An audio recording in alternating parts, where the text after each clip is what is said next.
Assalamualaikum warahmatullahi wabarakatuh. Terima kasih karena kalian sudah klik video ini. Selamat datang di channel aku. Salam kenal, aku Lili Hernawati. Teman-teman, kali ini kita akan kembali membahas prediksi soal PPPK tahun 2022 guru dan non-guru untuk kompetensi sosiokultural, manajerial, dan wawancara. Buat kalian yang penasaran, tonton video ini sampai akhir. Tapi sebelum itu, buat kalian yang belum subscribe channel ini, yuk subscribe dulu dengan klik tombol subscribe kalian. Dan jangan lupa untuk nyalakan juga tombol notifikasinya biar kalian tidak ketinggalan info-info terbaru dari aku. Terima kasih. Teman-teman, sebenarnya untuk kompetensi sosiokultural, manajerial, dan wawancara ini tidak ada jawaban yang salah. Yang penting kalian menjawab. Akan tetapi kita akan berusaha untuk memilih dua jawaban dengan poin paling tinggi supaya bisa lulus di ambang batas. Oke teman-teman, untuk video kali ini sudah sampai di part yang ke-27. Buat kalian yang belum nonton video pertama sampai video ke-26, silahkan cek linknya di kolom deskripsi atau di playlist aku. Oke, terima kasih. Teman-teman, sebelum kita mulai, ini Mimin mau ingatkan dulu tentang materi sosiokultural itu berdasarkan Permenpan RB nomor 29 tahun 2021. Yang pertama tentang kepekaan terhadap perbedaan budaya. Jadi bagaimana kita menyikapi perbedaan budaya di Indonesia ini yang begitu banyak teman-teman ya. Kemudian yang kedua adalah kemampuan berhubungan sosial. Jadi bagaimana kita menjalin hubungan sosial dengan orang lain. Kemudian yang ketiga, kepekaan terhadap konflik. Biasanya diberikan konflik masalah, bagaimana kita memberikan solusi gitu tanpa merugikan salah satu dari kedua pilihan. Kemudian yang keempat adalah empati. Jadi bagaimana kita bisa berempati terhadap orang lain. Oke, berikutnya Mimin mau ingatkan tentang materi kompetensi manajerial berdasarkan Permenpan RB nomor 29 tahun 2021. Yang pertama adalah integritas, terdiri dari jujur, peduli, mandiri, disiplin, tanggung jawab, kerja keras, sederhana, berani, dan adil. Ini biasa Mimin singkat dengan JUPE, mandi, gerhana, berat. Jadi mudah untuk diingat. Kalau teman-teman punya singkatan yang lebih bisa untuk diingat, silahkan komen di kolom komentar biar menjadi tambahan ilmu untuk teman-teman yang lain juga, teman-teman ya.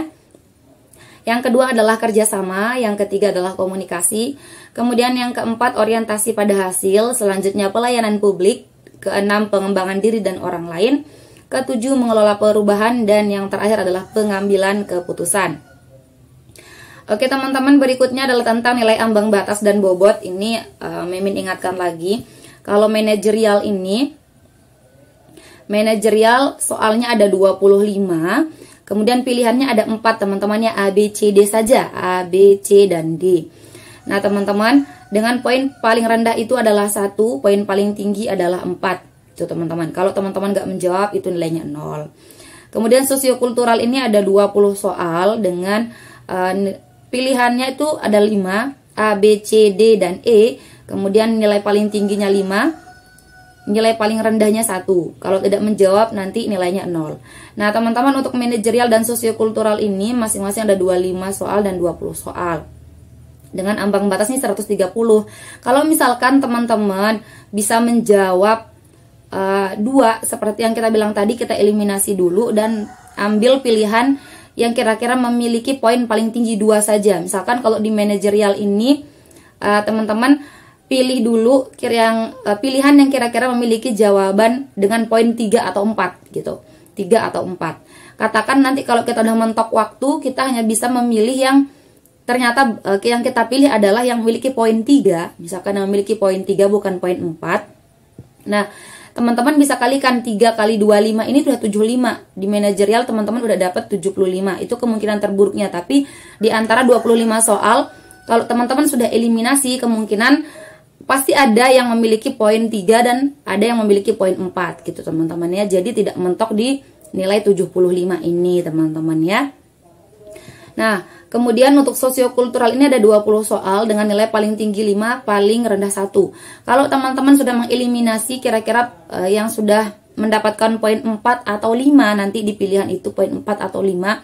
Kalau kemungkinan terburuknya semuanya di 20 soal sosiokultural ini teman-teman bisa menjawabnya yang poin 4 saja, bukan 5, maka teman-teman sudah dapat nilai berapa? 20 kali 4, 80.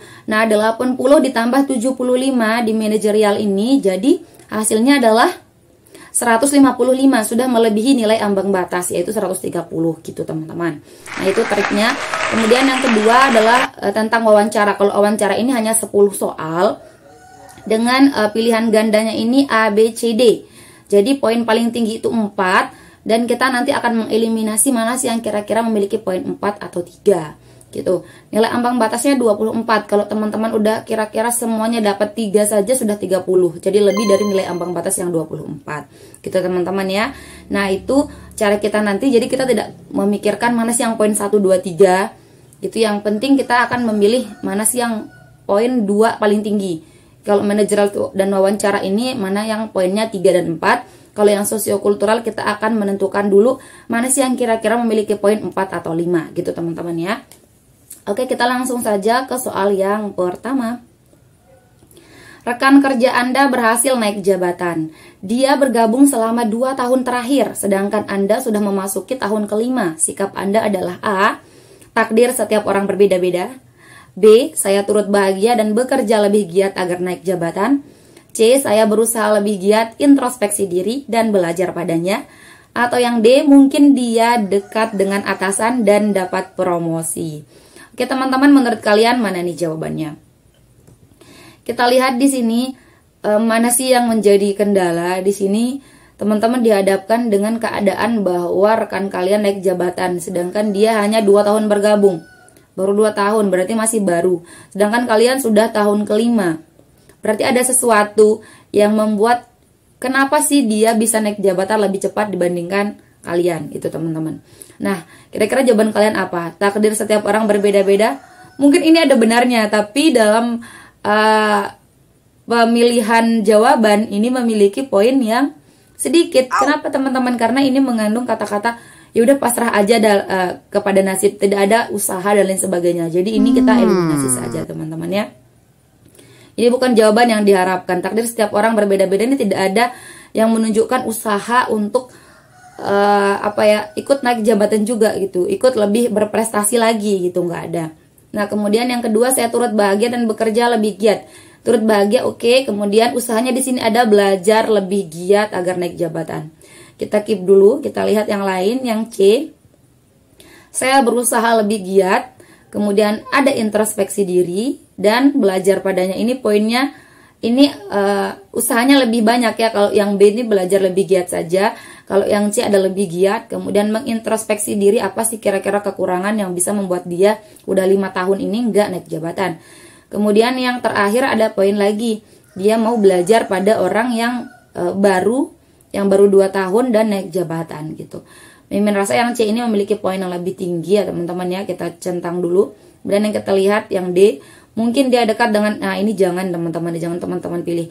Mungkin dia dekat dengan atasan. Ini mengandung atmosfer negatif kepada pemikiran seseorang ya teman-teman. Jadi ini dieliminasi saja. Nah, seperti yang saya katakan tadi teman-teman, B dan C ini yang memiliki poin lebih tinggi adalah yang C ya, karena ada beberapa usaha yang dilakukan, belajar lebih giat, kemudian dia introspeksi dan kemudian belajar pada orang yang lebih bisa. Nah, menurut Mimin poin C ini memiliki poin lebih tinggi daripada yang lain, yaitu 4. Kemudian yang B ini 3 teman-teman ya. Nah nanti kalau teman-teman udah kira-kira mentok, tidak bisa menentukan mana sih yang 3 dan 4 karena waktu misalkan. Nah teman-teman kalau sudah eliminasi seperti ini ya nggak apa-apa antara pilih 3 atau 4, gak usah lama-lama dipikirkan, langsung saja dipilih. Karena kalau teman-teman pun misalkan dapat yang poinnya 3, nanti poin 3 saja itu sudah nilai ambang batasnya udah terlewat gitu teman-teman. Nah ini termasuk dari contoh soal wawancara teman-teman ya. Bagaimana kita menanggapi kesuksesan seseorang gitu. Oke, kita lanjut ke soal yang nomor 2. Jika Anda dihadapkan pada suatu masalah sebagai seorang yang berintegritas, sikap yang paling Anda utamakan adalah, di sini ada poin apa teman-teman? Integritas. Kita lihat dulu pilihannya. Yang pertama, jujur dalam menyelesaikan setiap masalah. B, bertanggung jawab menyelesaikan masalah sampai selesai. C, bekerja keras dan giat hingga tujuan tercapai. D, adil dalam menentukan setiap tindakan. Menurut teman-teman apa nih jawabannya? Kalau teman-teman yang sudah hafal nilai-nilai integritas itu apa saja sih, maka teman-teman sudah bisa menentukan. Apa itu integritas? Apa dia teman-teman? Jujur. P, peduli. Jupe peduli, kemudian mandiri, Jupe mandi, D-nya berarti apa nih? D-nya disiplin, mandi, jujur, peduli, mandiri, di disiplin, mandi, gerhana, G-nya ini tanggung jawab. Gerhana, G-nya tanggung jawab. G, R-nya adalah kerja keras. Kemudian gerhana, hana ini sederhana. Kemudian oke. Hana ini agak lama ya teman-teman ya, karena saya pakai kursor. G-nya tanggung jawab, R-nya kerja keras, Hananya sederhana. Berat, berani dan adil. Berat, bernya berani, atnya adil gitu teman-teman ya. Oke, Jupe mandi gerhana berat. Yang paling utama adalah yang pertama, yaitu jujur. Teman-teman lihat aja di pilihan itu mana jujur, yang A. Jadi jawabannya adalah yang memiliki poin paling tinggi adalah yang A. Ini poinnya 4 teman-teman ya. Kemudian yang memiliki poin 3 mana teman-teman? Bertanggung jawab, bekerja keras, atau adil. Nah ya teman-teman jawab sendiri nanti. Silahkan cek mana sih yang kira-kira memiliki poin 3, 2, dan 1 gitu teman-teman ya. Oke, kita lihat dulu ini materi dari teman-teman pasti sudah tahu, ini adalah manajerial, yaitu poin dari integritas. Kita lanjut ke soal nomor 3. Suatu hari Anda mendapatkan kesempatan menjadi panitia dalam acara internasional. Saat acara pembukaan, Anda ditugaskan menjadi tim penyambut peserta.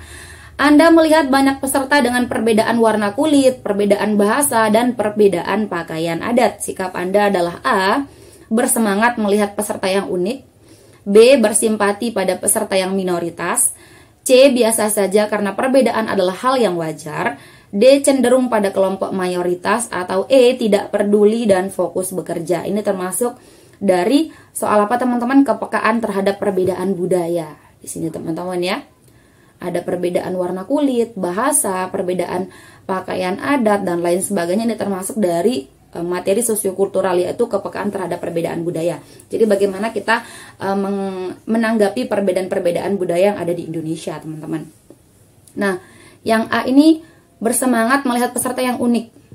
Bersemangat melihat peserta yang unik, berarti yang tidak unik bagaimana? Nah ini menurut Mimin tidak usah dipilih. Yang kedua apalagi teman-teman? Yang B, bersimpati pada yang minoritas. Jadi kita nggak boleh bersimpati meskipun mungkin di peserta internasional, acara internasional ini ada yang lebih sedikit. Misalkan teman-teman kita yang dari jauh, tempatnya jauh hanya sedikit yang datang. Kemudian yang tempatnya dekat ini lebih banyak, itu kita nggak boleh. Yang satunya kita bersimpati, yang satunya kita lebih cenderung, itu nggak boleh teman-temannya.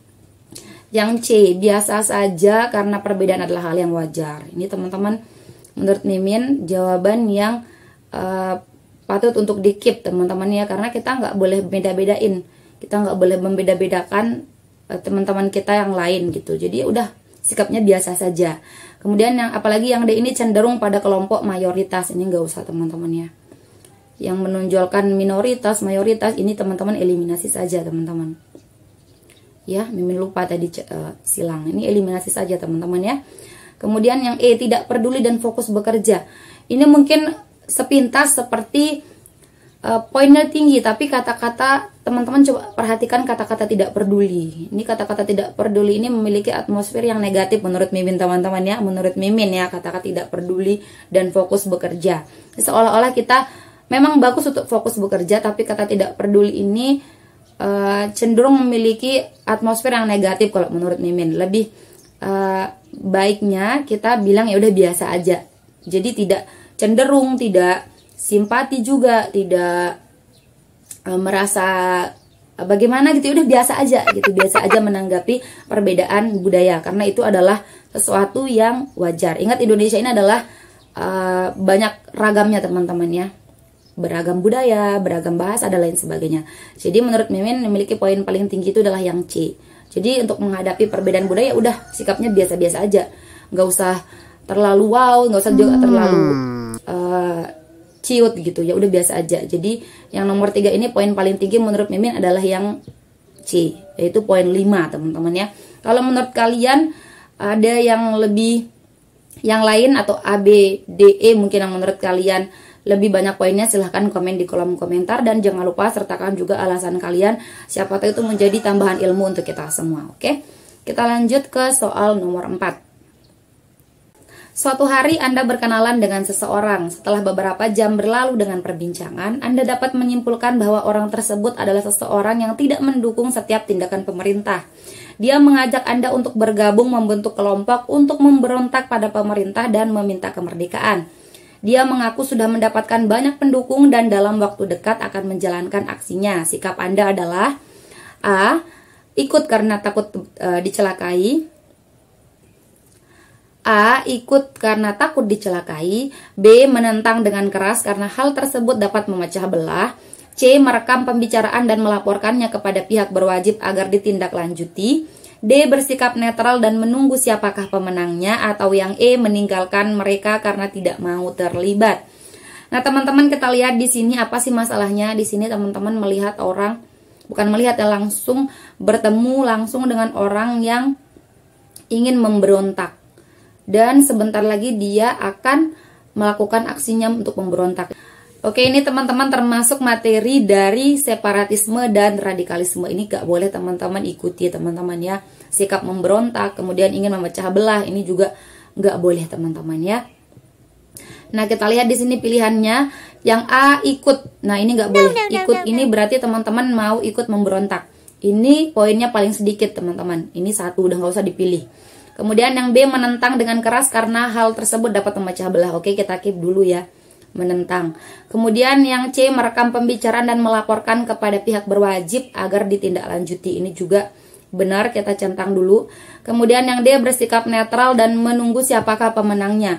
Bersikap netral, kemudian ragu-ragu. Ini karena netral berarti ya poinnya juga netral teman-teman. Kalau ada 5 ya kemungkinan ini poinnya 3. Teman-teman gak usah pilih. Ini orang yang tidak mau tegas dalam bersikap ya. Kalau bersikap netral ini nggak ikut, nggak juga menentang, ini ya nilainya juga akan netral seperti sikapnya gitu. 3 ya bersikap netral ini. Kemudian yang E, meninggalkan mereka karena tidak mau terlibat. Teman-temannya meninggalkan mereka karena tidak mau terlibat. Ini juga sikapnya tegas teman-teman ya. Tapi di sini tidak ada tindak lanjut.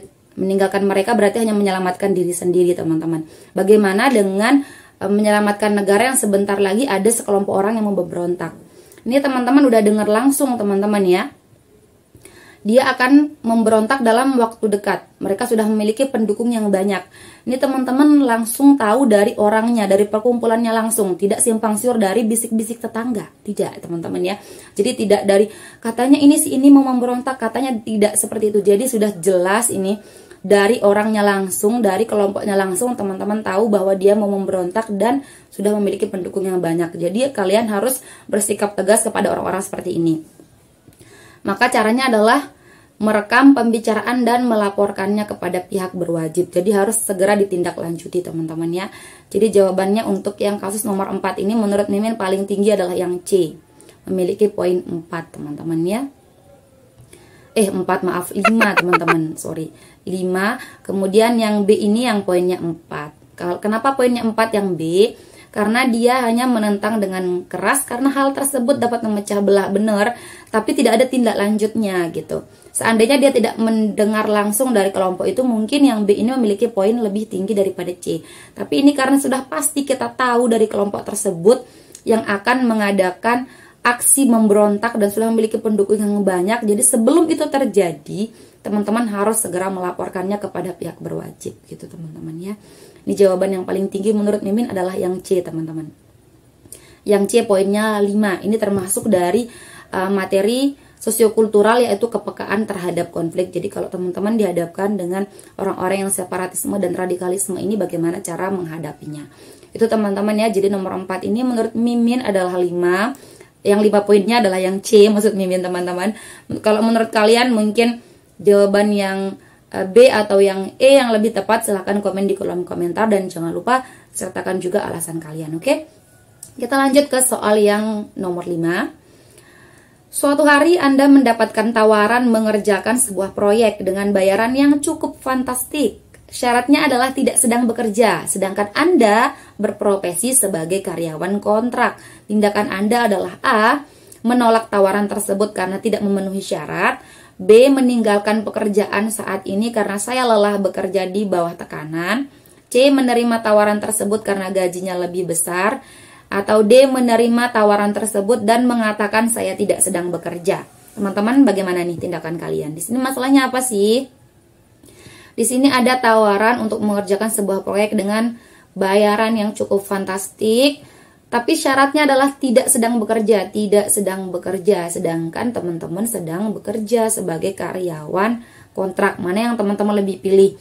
Apakah tetap di pekerjaan saat ini atau tergoda untuk meninggalkan pekerjaan saat ini demi proyek baru yang bayarnya cukup besar gitu? Oke, yang A ini menolak tawaran tersebut karena tidak memenuhi syarat. Ini kita keep dulu ya, karena ini melihat sejauh mana sih teman-teman tetap konsisten dalam bekerja gitu, tidak goyah dengan gangguan-gangguan yang datang gitu teman-teman. Nah ini, yang A ini menolak tawaran karena tidak memenuhi syarat. Syaratnya apa? Tidak sedang bekerja teman-teman ya, tapi teman-teman bekerja. Jadi ini benar, kita keep dulu. Kemudian yang B, meninggalkan pekerjaan saat ini karena saya lelah bekerja di bawah tekanan. Teman-teman, setiap pekerjaan itu pasti ada tekanannya teman-teman ya, apalagi kita sebagai seorang karyawan. Kecuali kalau teman-teman adalah bosnya langsung, mungkin tidak ada tekanan. Tapi kalau kita memiliki pekerjaan sebagai karyawan, maka pasti ada tekanannya. Jadi ini nggak usah dipilih, apalagi dia memilih meninggalkan pekerjaannya. Kemudian yang C, menerima tawaran tersebut karena gajinya lebih besar. Karena gajinya lebih besar berarti ini dia goyah teman-teman ya, meninggalkan pekerjaannya, tidak mau tetap bekerja. Jadi ini dieliminasi aja teman-teman. Karena ini mungkin dalam kenyataannya teman-teman mau melakukan yang C ini, tapi kalau dalam mengerjakan soal mending ini dieliminasi, karena teman-teman tidak boleh hanya melihat gaji saja ketika sedang bekerja. Jadi ada banyak hal yang membuat kita nyaman dalam bekerja, dan gaji ini bukan satu-satunya hal yang harus kita perjuangkan gitu teman-teman ya, apalagi dalam menjawab soal gitu. Meskipun sebenarnya mungkin teman-teman hanya melihat gaji, tapi jangan dijawab seperti itu gitu teman-teman ya, karena ini poinnya tidak maksimal gitu. Kemudian yang D, menerima tawaran tersebut dan mengatakan saya tidak sedang bekerja. Apalagi ini adalah sikap berbohong. Saya tidak sedang bekerja. Dia mau bilang tidak sedang bekerja dan menerima tawaran, berarti dia berbohong. Jadi jawaban yang nomor 5 ini adalah yang A teman-teman ya. Oke, ini termasuk dari materi integritas. Kita lanjut ke soal yang nomor 6. Suatu hari Anda menemani anak Anda yang masih di bawah umur untuk menjelajahi situs internet dan tanpa sengaja melihat tayangan dewasa. Sikap Anda adalah A, membiarkan saja karena tidak sengaja. B, langsung ganti tayangan sebelum anak Anda sadar. Kemudian yang C, menghentikan tayangan dan mengingatkan anak untuk fokus pada tujuannya. Atau yang D, memandu anak untuk menonton melalui situs yang aman untuk anak di bawah umur. Oke teman-teman, untuk nomor 6 ini seperti biasa ini adalah soal terakhir. Jadi teman-teman silahkan jawab jawabannya apa, A, B, C, atau D. Dan jangan lupa komen di kolom komentar jawaban kalian apa, dan sertakan juga alasannya. Siapa tahu itu sebagai tambahan informasi atau pengetahuan untuk teman-teman kita yang lain. Oke, itu saja teman-teman. Oke teman-teman, sekian dulu video kita kali ini. Terima kasih karena kalian sudah menonton video ini sampai akhir, dan terima kasih juga karena kalian sudah berpartisipasi. Jika menurut teman-teman video ini bermanfaat, silahkan klik like, komen, subscribe, dan nyalain juga tombol lonceng kalian. Dan jangan lupa untuk share video ini ke teman-teman kalian yang lain biar manfaatnya tidak berhenti kalian. Oke, terima kasih teman-teman. See you next time and bye-bye. Assalamualaikum warahmatullahi wabarakatuh.